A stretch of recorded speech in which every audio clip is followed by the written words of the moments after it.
Big mystery on the North Shore has rocked the community there for the past 7 years. We're talking about the death of the former fire chief's wife, Nanette Krentel. It remains unsolved. Yeah, and with a new district attorney in St. Tammany Parish, the case remains a priority, and Colin Sims is chasing every lead. He invited me into his office to meet with his team of investigators who are aggressively working on the case. It's a big mystery with seemingly no flicker of hope.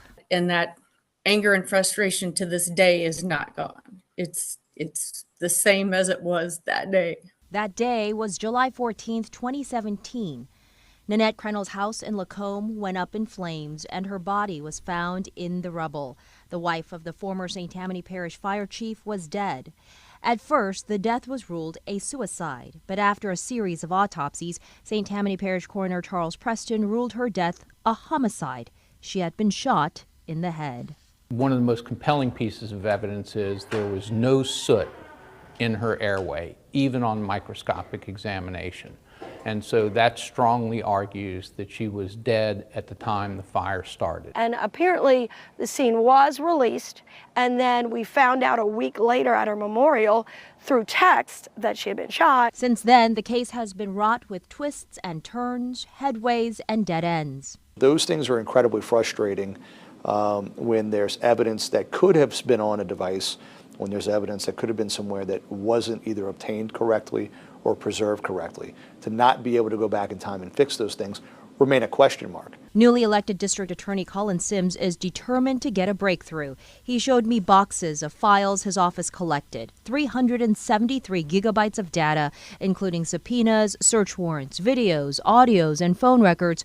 They conducted 52 formal interviews and traveled to multiple states. We're not going to stop, and as long as there's any sort of leads in the case that we can follow. Arsons are unique in that it destroys a lot of your evidence, particularly in this case. Assistant District Attorney Elizabeth Othman and investigator Jason Garbo work almost every day on the case, pursuing every single lead, including scores of emails Nanette sent to her sister and father before her death.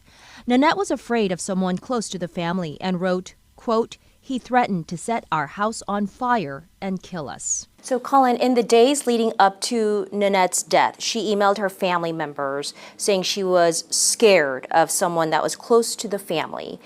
Are you guys investigating that person? I would say we're investigating all viable subjects that we either have leads pertaining to or information regarding. This office is not going to clear anyone. While his office is not clearing anyone, the sheriff's office cleared her husband, Stephen Krentel. Stephen provided us with this statement saying in part, quote, "The last 7 years has been among the hardest of my life. The only thing that keeps me sane is the fact that Nanette's case is still active and being worked on. Loss is extremely difficult for everyone, but loss without answers is torture." He went on to say Nanette was a beautiful soul who loved children, animals, and the most vulnerable.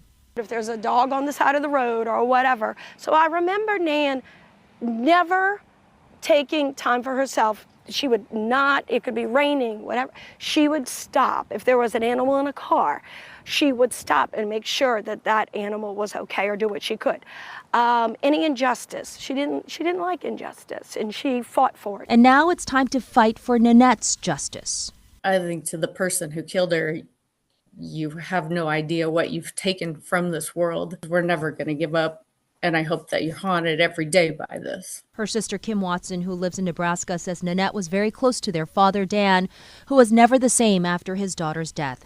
Sadly, he caught COVID in 2021 and passed away with no closure. His heart heavy with grief, burdened by unanswered questions, smoldering in ashes. I know I'll see her again one day, but until then, you know, her memory is here, and she's always with me. Well, the St. Tammany Sheriff's Office said they will not comment on this story and said they handed the investigation over to the DA's office in 2021. Now, there is a $2,500 reward for anonymous tips on the case, so please call Crime Stoppers at 504-822-1111 if you know anything. Investigators say any little bit of information helps.